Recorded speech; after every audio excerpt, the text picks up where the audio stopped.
দর্শক, আজকে 13 তারিখ আওয়ামী লীগের লকডাউনের দিন। যেই লকডাউনের দিন আমরা দেখতে পাচ্ছি রাজধানী সহ বেশ কিছু জায়গায় বিভিন্ন ধরনের অপ্রীতিকর ঘটনা ঘটেছে। তবে আমরা এই মুহূর্তে অবস্থান করছি রাজধানীর রমনা মৎস্য ভবনের ঠিক সামনে থেকে, যেখান থেকে আপনাদেরকে যুক্ত করেছে আজকে এই লকডাউনের সার্বিক পরিস্থিতি জানানোর জন্য। এবং আমার পেছনে নিশ্চয়ই দেখতে পাচ্ছেন বিজিবি ব্যাটালিয়নদের যেই নিরাপত্তার জোরদার ব্যবস্থা রেখেছে, সেটাই কিন্তু আপনাদেরকে দেখানোর জন্য সরাসরি যুক্ত করেছে। আমার পাশে কিন্তু মৎস্য ভবন এবং পেছনে রমনা পার্ক, এবং ঠিক তার পাশেই লক্ষ্য করতে পারছি বিজিবির সদস্যরা কিন্তু অতন্ত্র প্রহরীর মতন এখানে নিরাপত্তা দিচ্ছে। যেহেতু আজকে লকডাউন, সেই লকডাউন ঘিরে বিভিন্ন ধরনের সমস্যা, বিভিন্ন ধরনের সমস্যার সৃষ্টি হতে পারে, সেই ব্যবস্থাকে কেন্দ্র করে কিন্তু সেটাকে কেন্দ্র করেই তাদের এই নিরাপত্তা জোরদার। শুধু এই মৎস্য ভবন রমনার ঠিক সামনে ব্যাপারটা কিন্তু তা নয়, রাজধানীর বিভিন্ন জায়গায় কিন্তু চেকপোস্ট বসানো হয়েছে। পুলিশ, আইন শৃঙ্খলা রক্ষাকারী বাহিনীর সদস্যরা কিন্তু অবস্থান করছে। বিজেপি, পুলিশ, সেনাবাহিনী এবং অন্যান্য যেই ব্যাটালিয়ন আছে তাদেরকে কিন্তু আমরা বিভিন্ন জায়গায় দেখেছি। এবং পুলিশ প্রশাসনের পাশাপাশি আইন শৃঙ্খলা রক্ষাকারী বাহিনীর পাশাপাশিও কিন্তু আমরা দেখতে পাচ্ছি বিএনপি, জামায়াত শিবিরের নেতাকর্মীরাও কিন্তু বিভিন্ন জায়গায় অবস্থান করছে। তাদের একটি উদ্দেশ্য, কোনোভাবেই দেশের মধ্যে কোনো অরাজকতা, কোনো ধরনের অস্বাভাবিক পরিস্থিতি যাতে সৃষ্টি না হয়। আমরা দেখেছিলাম যে গত 2 থেকে 3 দিন যাবৎ কিন্তু সামাজিক যোগাযোগ মাধ্যমে তাদের ঘোষণা এবং তাদের বিভিন্ন ধরনের বক্তব্য কিন্তু আমরা দেখেছি। তারা আমাদেরকে এবং জাতিকে কিন্তু মেসেজ দেওয়ার চেষ্টা করেছে যে আগামী কালকে অর্থাৎ আজকের যে দিনটি 13 তারিখ, 13 নভেম্বর কিন্তু তাদের যে কর্মসূচি, সেই পূর্ব ঘোষিত কর্মসূচি তারা বাস্তবায়ন করবে। তবে আজকে আমরা রাজধানীতে কোথাও কোনো ধরনের কোনো সমস্যা বা কোনো ধরনের অপ্রীতিকর ঘটনা দেখিনি। যেহেতু নিরাপত্তার যে বেষ্টনী রাখা হয়েছে, সারা ঢাকা ঘিরেই কিন্তু পুলিশ প্রশাসন এবং স্বরাষ্ট্র মন্ত্রণালয়ের পক্ষ থেকে কিন্তু তাদের ঘোষণা এসেছিল যে কোনো ধরনের কোনো অপ্রীতিকর ঘটনা যাতে না ঘটে, সেই কারণে পুলিশ প্রশাসন থেকে শুরু করে সেনাবাহিনী, র্যাব, বিজিবি এবং অন্যান্য যে আইনশৃঙ্খলা রক্ষাকারী বাহিনীর সদস্যরা আছে, তারা মাটি থেকে আজকের এই কোনো ধরনের অপ্রীতিকর ঘটনা যদি তারা দেখে, সেটাকে তারা প্রতিহত করবে, এমনটাই কিন্তু আমরা শুনেছি। এবং গতকালকে থেকে দেখেছি যে আমরা রাজধানীর প্রবেশদ্বার আবদুল্লাপুরেও দেখেছি কিন্তু সেখানে বিজিবি সদস্যরা এবং সেনাবাহিনী সদস্যরা টহল দিয়েছিল যাতে কোনো ধরনের কোনো সমস্যার সৃষ্টি না হয়। এবং গতকালকে থেকে আমরা দেখেছি যে তারা নিরাপত্তার বেষ্টনী রেখেছে। যাদেরকে সন্দেহ মনে হচ্ছে তাদেরকে কিন্তু চেকিং করা হচ্ছে এবং কোনো ধরনের বিস্ফোরক দ্রব্য যাতে না থাকে সেই ব্যাপারটা কিন্তু তারা নিশ্চিত করছে। এবং আমরা যদি একটু মৎস্য ভবনের, আপনারা দেখবেন সেই মৎস্য ভবন, সেই মৎস্য ভবনের ঠিক সামনে কিন্তু বিজিবির ব্যাটালিয়নরা তারা অবস্থান করছে এবং তারা কঠোর নিরাপত্তার মধ্য দিয়ে কিন্তু আজকের এই পরিস্থিতির সাথে মোকাবেলা করবে, এমনটাই কিন্তু তারা আমাদেরকে জানিয়েছে। এবং আপনাদেরকে যদি দেখাই বুঝতে পারবেন, এখানে কিন্তু বিজেপি সদস্যরা অবস্থান করছে এবং এখানেই কিন্তু লিস্টে দাঁড়িয়ে আছে।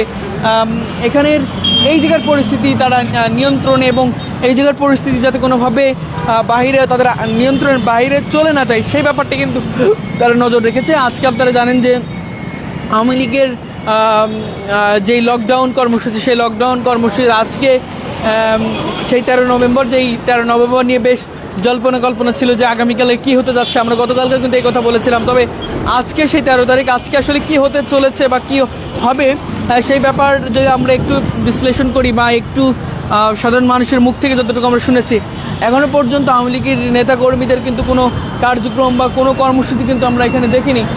খুব স্বাভাবিকভাবেই কিন্তু আমরা লক্ষ্য করতে পারছি এখানে পুলিশ প্রশাসন, বিজিবি, র্যাব, সেনাবাহিনী, অন্যান্য আইনশৃঙ্খলা রক্ষাকারী বাহিনীর সদস্যরা অবস্থান করছে। এবং সেটারই ধারাবাহিকতা মৎস্য ভবনের সামনে আমরা লক্ষ্য করতে পারছি বিজিবির জওয়ানরা এখানে দাঁড়িয়ে আছে, নিরাপত্তা দিচ্ছে। এবং আমরা যদি এর বাইরে কিছু বলি, আমরা বিভিন্ন জায়গায় দেখেছি ছাত্র শিবিরের নেতাকর্মীদের আজকে ভূমিকা।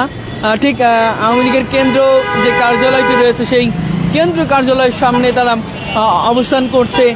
তারা কিন্তু সেখান থেকে ঘোষণা দিয়েছে যে কোনোভাবেই আওয়ামী লীগের আজকের এই কর্মসূচি সাফল্যমণ্ডিত বা কর্মসূচি কিন্তু বাস্তবায়ন হতে দিবে না, এমনটা কিন্তু আমরা লক্ষ্য করেছি। এবং আজকের এই কর্মসূচি ঘিরে কিন্তু প্রতিটা মানুষের জল্পনা কল্পনা কিন্তু শেষ ছিল না। তবে আজকে রাজধানীর সড়কে আমরা যেমনটি দেখতে পাচ্ছি, অন্যান্য দিনে যে পরিমাণ যানবাহন চলাচল করে, যে পরিমাণ যান চলাচল হয়, সেটা কিন্তু আজকে আমরা লক্ষ্য করতে পারছি না। কিছু কিছু শতাংশ অর্থাৎ কিছু পরিমাণ কিন্তু মানুষ আমরা কম লক্ষ্য করতে পারছি। কারণ অন্যান্য সময় যে পরিমাণ মানুষ এর ভিড় বা জ্যাম রাজধানীর বুকে জমে, সেটা কিন্তু আজকে আমরা লক্ষ্য করতে পারছি না। যেহেতু লকডাউনে আমরা ইতিপূর্বে দেখেছি জ্বালাও পোড়াও এবং অগ্নিসংযোগ ভাঙাচোরা, এই ব্যাপারটা কিন্তু লকডাউনে থেকেই থাকে। এবং তারা কিন্তু তাদের গতকালকে বিভিন্ন ভেরিফাইড ফেসবুক পেজ থেকে তারা ঘোষণা করেছিল যে তারা রাজধানীতে তারা নামবে, রাজধানীর মহানগরীতে তারা তাদের কর্মসূচি পালন করবে, এমনটাই কিন্তু ঘোষণা করেছিল এবং আপামর জনতাকে মাঠে নেমে আসার আহ্বান কিন্তু জানিয়েছিল। তবে আজকে সেই আহ্বান করার পরেও কিন্তু কোনো মানুষ আমরা দেখতে পাচ্ছি না, বা আজকের এই কর্মসূচি পালন করার মতো তাদের তেমন কোনো সদস্যদেরকে আমরা দেখি নাই। এই ব্যাপারটা কিন্তু আমরা লক্ষ্য করেছি। আজকে তাদের কর্মসূচি কিন্তু কোনো মানুষই দেখা যাচ্ছে না, ব্যাপারটা কিন্তু এমনটাই। এবং আপনারা জানেন যেহেতু লকডাউন মানেই কিন্তু একটু অগ্নিসংযোগ, বাস এবং অন্যান্য যে যানবাহনগুলো সেগুলো অগ্নিসংযোগ করা হয়, ভাঙাচোরা করা হয়। সেই কারণে কিন্তু এই ভয় থেকে সাধারণ মানুষে কিন্তু খুব একটা বের হয়নি সড়কে। আপনাদের কিন্তু বিভিন্ন জায়গা থেকে দেখানোর চেষ্টা করছিলাম, সেখানেও কিন্তু আপনারা নিশ্চয়ই দেখেছেন খুব একটা মানুষ আজকে সড়কে নেমে এসেছে, ব্যাপারটা কিন্তু তা নয়। যাদেরকে আসলে দিন আনা দিন খায় এবং কর্মজীবী মানুষ, তারা কিছু সংখ্যক নেমেছে, তারা কিছু সংখ্যক তাদের জীবিকার সন্ধানে বা জীবিকার অনুসন্ধানের জন্য সড়কে নেমেছিল। তবে তার বাইরে কিন্তু খুব একটা আমরা দেখি নাই এবং সেটাই কিন্তু আমরা লক্ষ্য করতে পারছি। আমরা যদি একটু আপনাদেরকে দেখানোর চেষ্টা করি, যেহেতু নিরাপত্তার একটা বেষ্টনী রেখেছে সারা ঢাকা শহরে, সেই কারণেই তারা মাঠে নামতে পারেনি, এমনটাই কিন্তু আসলে ধারণা করা হচ্ছে এবং এমনটাই কিন্তু রাজনৈতিক দলের নেতাকর্মীরা আমাদেরকে জানিয়েছে। এবং যেহেতু প্রতিটা মানুষের মধ্যে ভয় আতঙ্ক বিরাজ করে এই লকডাউনকে ঘিরে, সেই কারণেই অনেকেই আমরা দেখতে পাচ্ছি তারা ঘরে বা তাদের বাসা বাড়িতে অবস্থান করছে। আমরা দেখতে পাচ্ছি এই মুহূর্তে আমি অবস্থান করছি রমনাতে, যে রমনায় আপনারা জানেন এখানে প্রতিনিয়ত কিন্তু জ্যাম লেগেই থাকে। তবে আজকে কিন্তু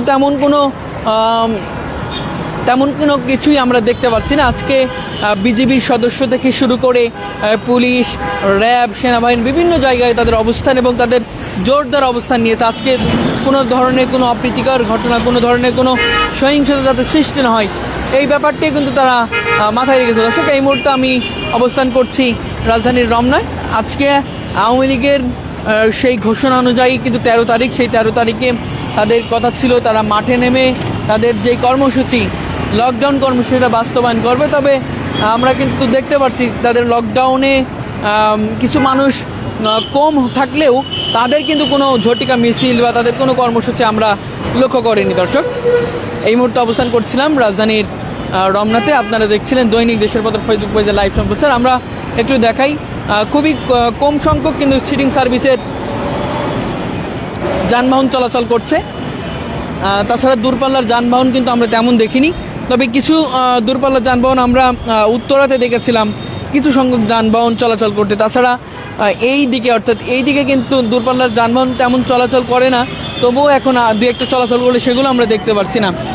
পাশাপাশি পুলিশ প্রশাসনের অবস্থান, সেনাবাহিনী, বিজিবিদের অবস্থান আমরা লক্ষ্য করতে পারছি। এবং সব মিলিয়ে আজকের এই কর্মসূচি ঘিরে প্রতিটা মানুষের ভিতরে কিন্তু এক কল্পনা কাজ করছিল যে আজকের এই পরিস্থিতি আসলে কী ঘটতে চলেছে বা কী হবে, আদেও আজকে রাজনৈতিক প্রেক্ষাপট ভিন্ন দিকে নিয়ে যেতে পারে, এমনটা কিন্তু অনেকে ধারণা করছিল। তবে আমরা কিন্তু আশানুরূপ বা মানুষ যেটা আশা করছিল বা মানুষ যেটা ভাবছিল যেটা ঘটতে পারে, সেই ব্যাপারটা কিন্তু আমরা আমাদের চোখে দেখিনি। আসলে যেহেতু বিএনপির, জামায়াত এবং অন্যান্য যে রাজনৈতিক দলের সদস্যরা আছে, তারা কিন্তু রাজধানীর গতকালকে থেকে অবস্থান নিয়েছে। গতকালকে থেকে তারা বিভিন্ন জায়গায় তাদের অবস্থান ছিল, সেই কারণেই কোনোভাবেই তারা তাদের সুবিধা করতে পারেনি, এমনটা আমরা দেখেছি। সব মিলিয়ে দর্শক, আমরা এই মুহূর্তে অবস্থান করছি